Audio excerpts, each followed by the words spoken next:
Hello, everybody. Welcome to another exciting episode of Jimmy's Jambox. We're here. We're back at it again, and we're going to get on into it. But before we do, as always, please make sure to like, subscribe, push all the buttons, do all the things.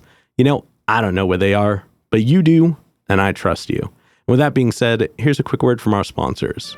Organic herbs and botanicals, skincare and edibles, wellness for body and mind.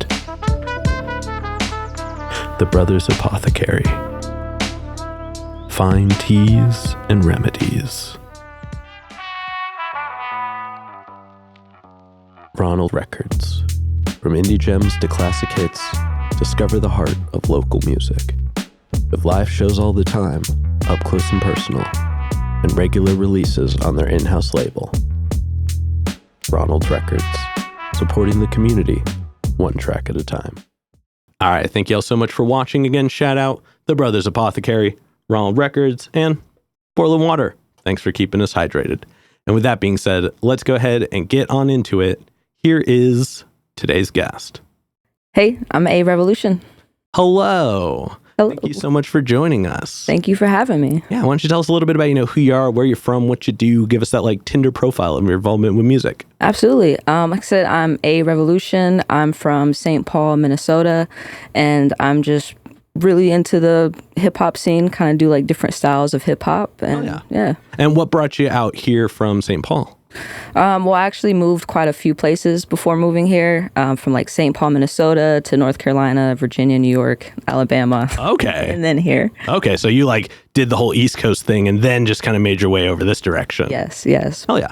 And then what got you started in music initially? I initially started off playing piano and guitar. And from there, it kind of turned into some spoken word because I was doing poetry. And then I was like, you know what? My voice is also an instrument. Let me try that out. And somehow I just got into hip hop more. So, yeah. Oh, yeah. And did you have anybody in your household growing up or any family members that were musical early on? So I have some family, second cousins that are into music. Not anybody particularly intermediate family or anything like that. It's a couple cousins, they play guitar. Okay. Yeah. So you're really the first generation of musician for your immediate family. And yeah, in a way, yeah. Okay. And do you play any instruments or anything, or have you always just kind of been locked in on rap and hip hop? Definitely I played guitar. I started playing piano first and then I got into guitar. And yeah, that's hell yeah. And trombone. I played trombone. Yeah. Oh, how did you come across that? I played piano for a high school because it was just not marching band, so I could have a piano on the field, on the sidelines. Oh, gotcha. And then when marching season hit, parades and stuff, they were like, hey, you can't march with a piano. That's so fair. You have to learn an instrument or not be a part of this season. And so my twin brother had a trombone that he stopped using, and I was like, I guess I'm going to play trombone. And all right. I like trombone. So that's one of the more interesting ones I've heard from people. So that's a fun instrument. Yeah, it is. And then before we get into more of what you're doing in the present day, I do have a couple foundation questions I like to check in with everybody on. And this first one, it's one we ask early, it's one we ask often, and it's definitely a crowd favorite. What was the first album you ever bought with your own money? Oh man, I think it was a Destiny's Child album. Okay. I don't remember which one. Or maybe it might have just been a straight up Beyonce one. And it's a blue background with her wearing a silverish hanging kind of shirt or something like that. I feel like I know which one you're talking about, but I'm the worst with album names. Same. I'm bad with albums. Either way, that is a quality first choice for sure. Yeah. And then what was one of the first live shows you ever went to? That was specifically one you wanted to go to. So you saw it was happening, got tickets and went to it. I remember it was Chris Brown, PD Pablo, and Fantasia were the main artists that I remember. Whoa. A wild lineup, I feel like. Yeah, damn, I bet that was a really cool... I haven't heard PD Pablo's name in so long. Yeah, North Carolina. I was in North Carolina at the time. Is he still doing music? I have no idea. He's probably still doing like shows like every now and then. Yeah. Hopefully, everybody at him in the comments. Let's see if he's still active. And then before we officially get into it, do you have a defining moment where you decided you wanted to take music more seriously? I kind of just got thrown into taking music seriously. I ended up auditioning for a band, and they told me like they needed a piano player. But when I got there, they handed me a guitar. And I only knew Crazy Train. Fair. And so I played that, and they were like, hey, you have the best rhythm of everybody that has auditioned so far. So like you're in the band. And from there, we ended up touring. And oh, dang. Yeah, it just kind of turned serious. Yeah. So you really you've just kind of been in it. How long ago was that now? I was 16 then. I'm about to be 30 next month. So okay, so yeah, you've definitely been doing it for a while by this point. Yeah. Well, that's cool. I mean, that's a pretty cool experience to have at like such a young age musically. Yeah. Oh yeah. But now let's go ahead and let's get on into you in the present day. We are going to get a super easy one out of the way first. How'd you pick the name? A Revolution. I play video games, and when I first started, when I was 12. On PlayStation, I had the name Young Revolution, just because I was kind of into like the pro-black activist stuff. And I was like, Revolution, I want to keep that, and then just Young because I didn't want it to be like YOUNG, I guess. Yeah.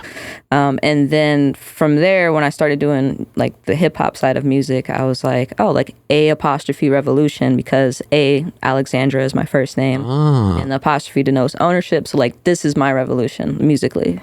Yeah. Okay. Yeah. Well, that's a really cool breakdown. I appreciate the thought that went into it. And like, I mean, it's definitely like an attention grabbing name. You know what I mean? Like usually people go long with words and I'm like, ooh, but like Revolution, easy word to spell. Everybody's going to know it. It's easy to remember. And it's cool that it's still attached to like your actual name directly. Right. Yeah. The only thing that sucks about it is like Googling my name, like people won't put the apostrophe. And so like I like at one point made shirts that said like respect the apostrophe. Oh. Yeah. Okay. Hey, that's a clever way to approach it. I have an apostrophe S in the Jimmy's jam box. Yeah. And that gets missed a lot as well. So I trust me, I get it. Yeah. What happened to No Child Left Behind? Nobody uses apostrophes anymore. No. I mean, punctuation is a whole other thing, but that's a different conversation for a whole other episode on its own. But get back into it. Let's talk about your writing style. And we're going to break it up into chunks, and we're going to start right at the beginning. So when you get inspired, you're ready to make music, what are some of the things you do to get a track started? It really is all about the beat that I have. And because I do a lot of collaborations, like I don't often like look online. I'm like, oh, this is great. Like I want this. Yeah. So it's usually people sending me beats, and I just like pick from what I like. And it just seeing what emotion it brings out of me, what I might be feeling at that moment. And that's just kind of it. The beat can change everything for me. A lot of people are like, hey, like you have this really cool, like TikTok rap duet. You could just put that on a song on another beat. And it's hard for me to do that because each beat brings out such a different vibe and flow. Interesting. Yeah. Okay. And so I guess do you ever go hunting for beats on your own, or do you just have people always sending them to you? Just always sending me beats. Yeah. Damn, hell yeah, I dig that. I think it's more fun to work with like people that you know anyway. There's so many people making beats now, but I get it. Not everybody has access to that. Right. But then once you get a track finished writing, and I guess do you freestyle mostly? Do you do pen and paper? How do you go about like getting the words together? It's a little bit of a mixture of both. I feel whatever the beat's like, making me feel as far as flow. Excuse me, and then I'll think about what I'm feeling, so like that'll shape the topic, and I'll kind of freestyle to find where I want to start. Usually, and I just go start from the beginning. Sometimes I end up finding like a hook that I like, and I'll start from there. It just kind of varies, but it's more refined than just freestyling. Like I definitely write it down and work on like how I want to do the pattern and like what words would fit better, things like that. Yeah. Okay. And then once you get a track finished writing, so it doesn't have to like be like recorded and released per se, but once you've gotten to the point where you can kind of start learning it, how long does it usually take you to get comfortable to the point where you can perform a song? It doesn't take long, like maybe a couple days, but I don't perform that often, so It's kind of hard to say, I guess. I got you. That's fair. And I mean, I know you have, we'll talk about it a little later in this, but you kind of have an event that you have going on pretty regularly that probably gives you an opportunity to get out there pretty often. So we'll plug that a little. I have that planned for in the second half. But getting back into this, I do want to talk about some of your music for a moment, because I went and checked it out on Spotify, and you've got music going back to 2021, like on paper. And you have bars. Like that was the first thing that stood out, but it's more than that. Like you have a style, you have an ability to like rise and fall with the beat. And it just based off of what you said, it's clear that your attention to the beat is very much there. And you seem very not particular, but selective. It sounds like you put a lot of time and effort into picking what works for what you put out. And even your most recent track, Do You Know, which came out a little earlier this year, while it goes in a little bit of a different direction than some of the other stuff that you have out, it's still very much a vibe. Like it feels very put together, very full of attention and care. But I am a little curious to know what inspired you to go that direction versus some of your other stuff. Probably just because I have so much of the other different topics kind of stuff that I was like, you know what, I've never put out a love song, and it's kind of pretty much a love song. And it was a song that I wrote maybe a year ago, year and a half ago, and I just never finished it. And then I was like, you know what, how I'm feeling and what I'm thinking about, the relationship I was in at the time was kind of, it was kind of more prevalent. And I was like, let's finish this. Let's just put it out. And gotcha. Well, I could definitely, I like that it feels a little bit more I don't want to put this, not so much broad stroke, but it doesn't feel like you dialed in on one specific topic or kind of latched on to the key thing that everybody kind of narrates for a love song. It felt like you were painting a little bit of a bigger picture. Yeah. And it made it a little easier to feel included in, you know what I mean? It felt like it was a look on the inside, but at the same time, it felt very relatable as kind of a total song. So I really appreciate that, because that could be a hard one to nail down in that particular style. Yeah, for sure. But I do this bit where I pick out a personal track that I liked, and I decided to go a little further back to your 2022 EP, Versatile. And honestly, first of all the tracks go. Big fan. But I decided to go with Days Like This. Yes. And it just, it's still on the tough side, but the beat was a little more low key. And you were so locked in on it.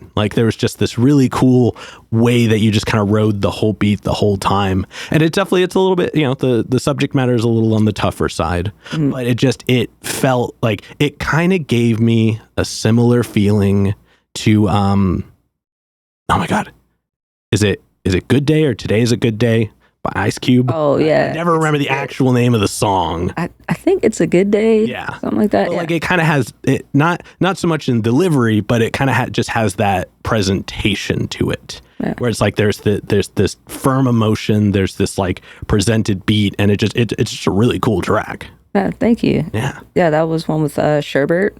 And he's one of my favorite producers here, just because we have so many songs together. We seem to just really mesh. And actually the beat was a lot slower. I was kind of like, hey, can we pick it up a little bit? And interesting. Okay, hell yeah. I am curious to know though, what are some of your favorite tracks of yours, or either to perform or just in general? What are some of the ones you really enjoy? I like Day Like This, just because of the topic also. It's really nice to use to talk about and perform, and then I always kind of talk about what the song's about. I also really like the most recent one that I released with Sherbert, again off of Thirsty City's 10-year compilation album, and it's called Suddenly. I think that one's my favorite just because it's very me, and also Sherbert. Yeah, it's just flowy, hip-hoppy, a little boom bap-ish, and I just felt really in my element with that song. Also, I was just $200 short on rent, and he hit me up. He was like, hey, I got some money for you if you finish this song. And I was like, boom, 3 days. Oh, damn. Yeah. Hell yeah. Yeah. Well, hey, shout out to Sherbert then. Yeah, shout out Sherbert. And now, before we officially get into some of the other stuff you're doing, I am curious to know about some new music that you have going. Do you have anything that you're working on right now? No, I'm kind of slipping on that end. Okay. For sure. Well, then we can go ahead and segue into Sypher Saturdays, because, you know, that is definitely something that I imagine keeps you busy pretty full time. Yeah. And that's quite an experience. I'm actually a really big fan because I'm trying to work on something for the future for this show that's a little bit similar. But I would love to hear just anything you would like to share about it. You know, definitely like what got you into it, like how did it start, what is it, what is the mission? Like share with us what it's all about. Yeah, absolutely. Sypher Saturdays, spelled with an S. I like alliteration. And it started off in a basement of a band that I met, and they happened to live together. And so I would hang out with them, and then they would just play music, and I was playing guitar too at the time. And then I met a friend that was into freestyling, and we just started freestyling over like this live music. And I was like, yo, like what if we like do a YouTube thing, because I was big into streaming on Twitch, and I was like, we should like stream this. And it started out in the basement of this house, just like 360p on Instagram, like, you know, just terrible audio. And just from there, a friend introduced me to Page Street Sound Lab, which is where Sypher Saturdays is hosted, and they were just opening up. I mean, it was the best time for me to possibly meet them. Yeah. And I was like, hey, like I have this idea, like I need a cooler space. Like, could we do it? And they were like, absolutely. And I was like, but I don't really have any money. Yeah. So, and they were like, no problem. Don't worry about it. You know, it would help us with, you know, I scratch their back, they scratch mine kind of thing. And I mean, for the first 2 years, like they paid for the camera guy who was Spectravision, PDX, amazing person, and the engineers. And so like, it just became from such low quality, like literally from the bottom in a basement to this super expensive swank studio. And yeah, and it's just been growing since, and I love it. Yeah. No, I imagine I imagine it's made a pretty big impact on like the community in general as well, because you have like producers come and actually like do live like beats and stuff there. Yeah. You don't just have them bring in like stuff on a phone. Right. Like we have definitely had some people bring out their phone and just plug it in, which is cool, you know, however you got to do it. But then we have some people like, you know, Ready Ron Beats and Sherbert and just people who bring their whole setup for it, which is really nice. And I always try to pick 2 producers, you know, it's often local. We've had some from Seattle, had somebody come from Colorado, we've had somebody from Florida.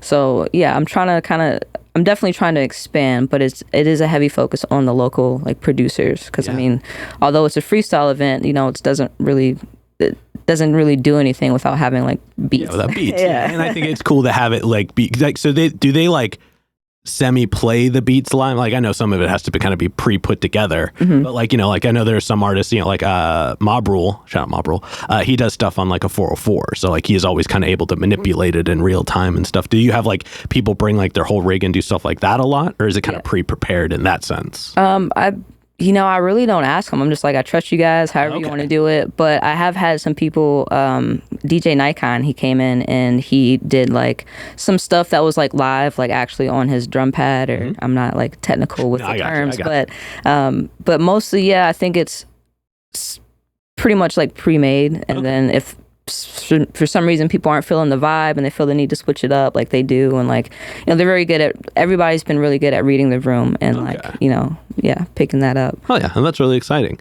Does it happen every Saturday? Is it one Saturday a month? What's the scheduling look like for that? It is one Saturday a month, so it doesn't keep me too busy. But like I'm definitely working more on getting like more social media stuff out, right? Because it is for the community, but the reason I live stream it is because I do want to have like a bigger YouTube following. I'm working on having just bigger artists come through. Like we had Gavelin once, and she's absolutely amazing.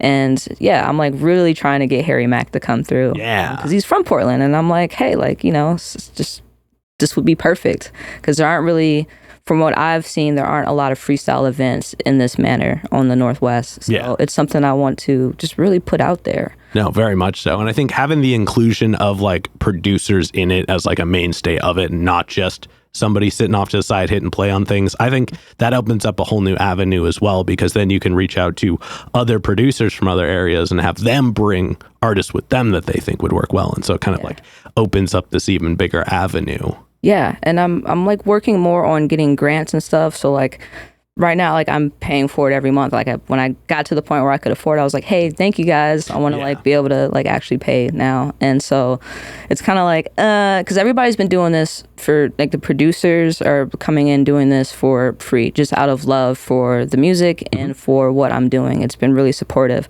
But I really want to get to a point where I can, give people money or like, like a gift basket or something like that. Totally. So I'm working on grants and stuff. You should hit up, I don't know if you know Big Wino of Rated Ill. Absolutely. You should definitely hit him up. He has a lot of knowledge with that kind of stuff. He is working on those things always on the back end. I can't speak on all the things he's doing, even though I'm aware of some of them. But he is pretty versed in a lot of that stuff, and I'm sure he would love to either like have Rated Ill included in some way, or at least give you some input on some of the things to make that happen sooner. Yeah, absolutely. So, that's just leaving that here for later.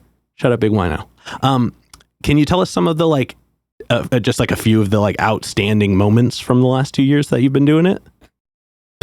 Definitely when Gavlin came, it was because she's just an amazing hip hop artist, and just a bunch of people showed up, obviously, right? Because she's like, Instagram verified. She's a big name, so a lot of people showed up for that.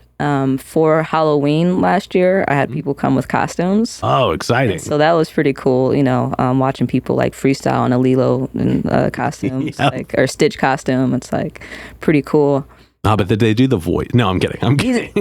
He might have done the voice, and it was pretty dope. He made some like bars about Lilo and Stitch, and people made bars about what they were wearing. So that was cool. Yeah. No, I dig that. Yeah. And then I guess just where do you want to see it go next? Like what do you got? You don't have to like tell us exactly what you got cooking next, but like, right.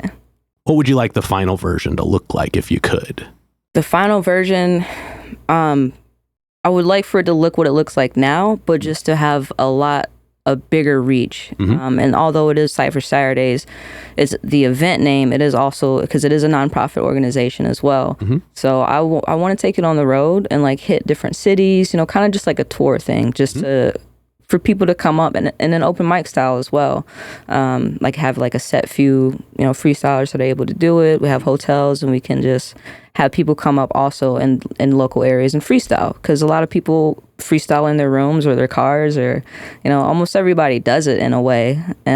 So I would like to be able to open that up, and the final form being more of like replacing Freshman XXL. Gotcha. Yeah. Okay. Hell yeah. It's gotten awful, in my opinion. Yeah. Well, definitely looking forward to all of that. And thank you for taking the time to share some of that with us. Absolutely. Now, I have a couple more questions for this middle portion. And this next one, I want to kind of zoom out. Let's look at music just as a whole. What are some of the things about either just new music, so stuff that's like coming out currently, or at the very least new to you music, that you find enjoyable and inspiring? It's kind of hard to answer, because I do listen to a lot of what I listen to is instrumentals. So like I'm not too up to date with like newer music. I know an artist that I do follow for like newer stuff is like Prof. Like, I love his style. It's very different and comedic, and just him. He's like a little bit of a like edgier Lil Dicky. Yeah, absolutely. But he's not quite as extreme as like Chris Webby. You know what I mean? Right. Like he has his own lane. He lives in that space that's just like right between them, and it's Prof is actually shout out Prof if you want to be on the show. Yes. Yeah, no, I could dig that for sure. But I guess like at the very least, what are some of the things that are just like newer to you? Like what do you find like recently that you like are listening to and enjoying? I'm kind of working backwards, because before getting into hip hop, I didn't listen to a whole lot of it.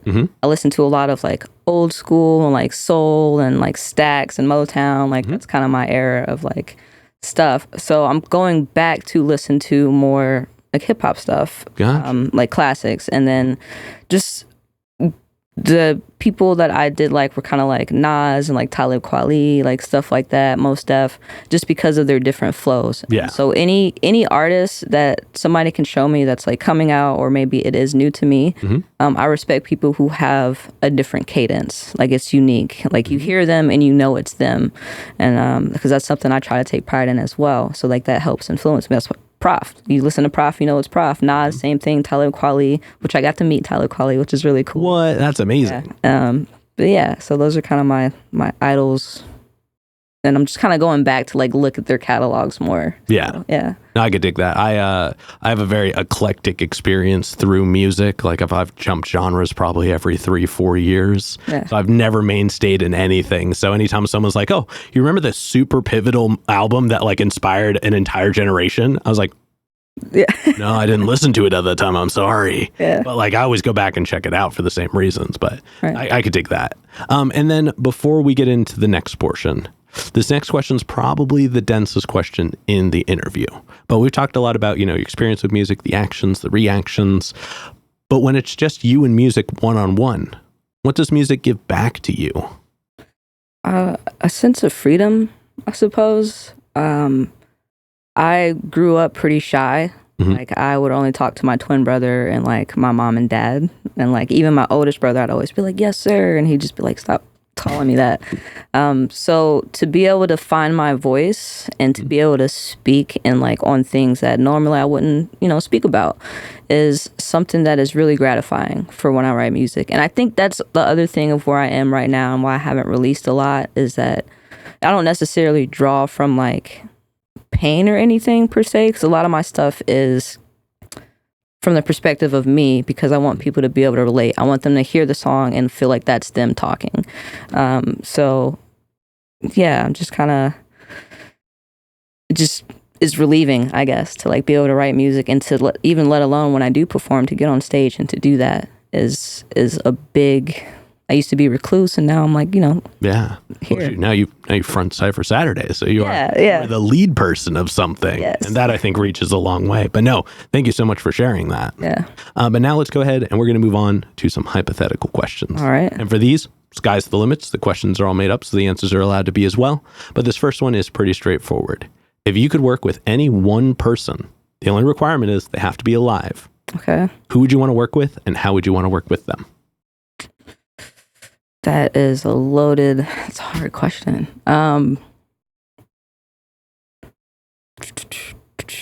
Maybe like Missy Elliott. Okay. Yeah. Yeah. Just because her style is so different too. And like even now, she's still fucking dope. Is she touring like right now? Yeah. Yeah. Like she's still doing her thing. And I mean, she's just amazing. And how comfortable she is like with her music and herself. And like, just I love her music videos. I love her style. And to be able to work with her would be amazing because it could help me figure out myself more and like my stage presence, right? Like there aren't a whole lot of female rappers for me that I look to that it's like I love how they are on stage, and like that's something I want to do because I'm a little uncomfortable on stage. If I could just sit on a stool and just have a microphone and not do anything, I'd be so happy. But I'm sure you could get away with that as long as you like did it long enough to make it your thing. But no, but I get that. And I mean, Missy Elliott is kind of a great example. She's always been such a powerful presence. But at the same time, at least for the little knowledge that I have of the world in general, I don't feel like she's ever been like a controversial topic at any point. You know what I mean? She very much like does her own thing and enjoys it for what it is. Yeah, absolutely. Oh, yeah. I love that about her. So. And then subsequently, who's a local artist that you're aware of that you haven't gotten to connect with yet, but you would like to? Oh, man. I feel like I've been so out of the scene for the last year. I'm like, I don't know.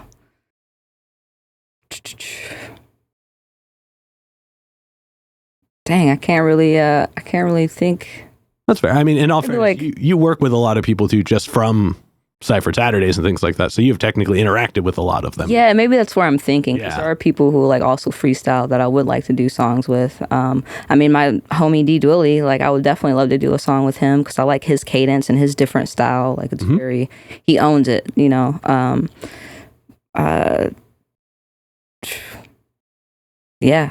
Yeah, that's I mean, I think that's a great choice. His name has definitely come up a handful of times. Everybody add him in the comments. Let's see if we can make that happen. Yeah. And then for this next one, like I said before, sky's the limits, and it's pretty literal in this sense. But if you could perform anywhere in the world, and you wouldn't have to worry about crowd access or building stability or power, it was guaranteed the best lineup, guaranteed the best show, and it doesn't have to be a venue. It can be anywhere. Mm-hmm. Where would you want it to be? It definitely would be somewhere outdoors, just out somewhere in like nature, like to bring like music into an area like it wouldn't like be, I guess, happen. would be really cool. Yeah. Or like somewhere like Red Rocks or something like that. Man, Red Rocks has come up a lot recently, and that is one of two places I would love to do an episode of the show. Right. As weird as that seems, like I would love to do one there and one at Madison Square Garden. Yeah. Which, Kill Tony did it. Shout out Kill Tony. So anybody can do it, in my opinion. Yeah. But Red Rocks in particular is such a cool venue. Yeah, like how they incorporate everything and like the lights. I'm like big into lighting stuff, and I think whoever does the production for a lot of the shows is just on point. Yeah, very much so. All right, and then to wrap up the hypothetical questions, if you could get one more album from anybody, they could be alive, they could be dead, they could have not put out an album in 100 years, they could have put out an album yesterday. Who would you want an album from? I would say Prince.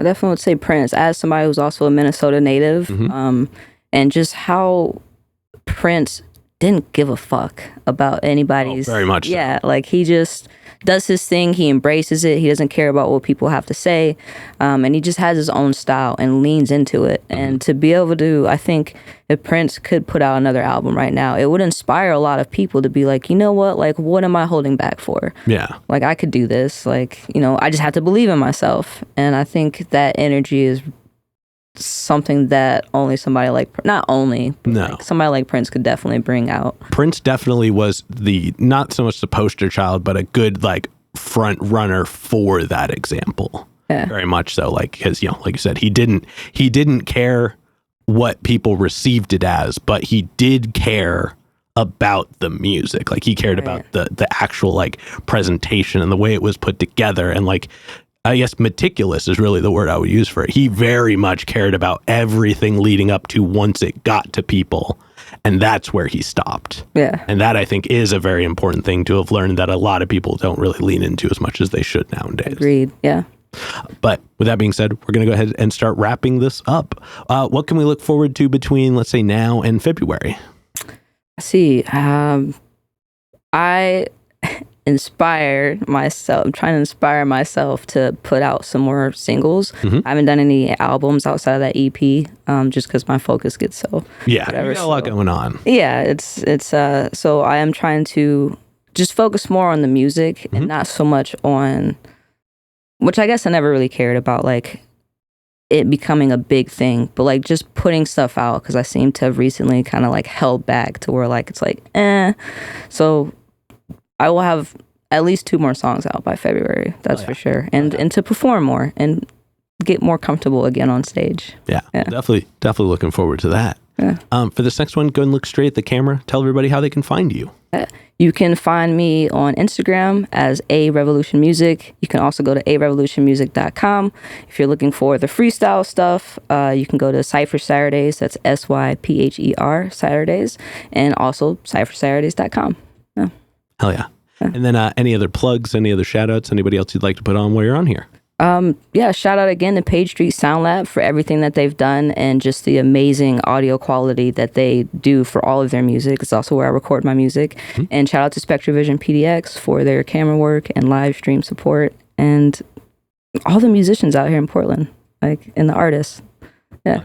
All right. With that being said, we've got one last question to go. But before we do, I'm going to steal the camera for just a second. As always, y'all, please make sure to like, subscribe, push all the buttons, do all the things. I don't know where they are, but you do, and I trust you.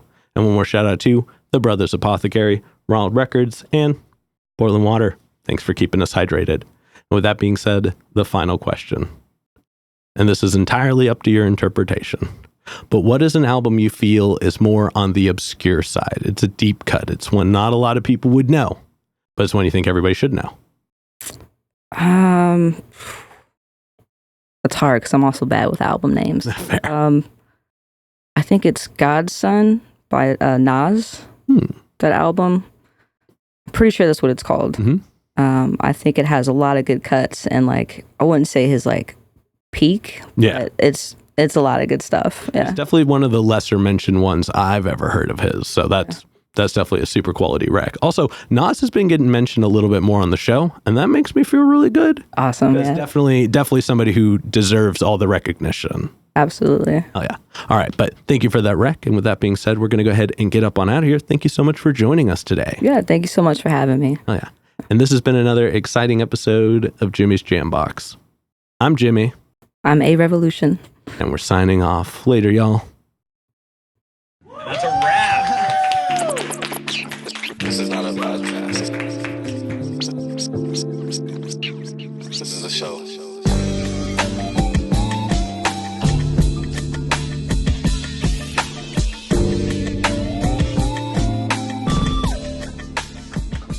Keep jamming.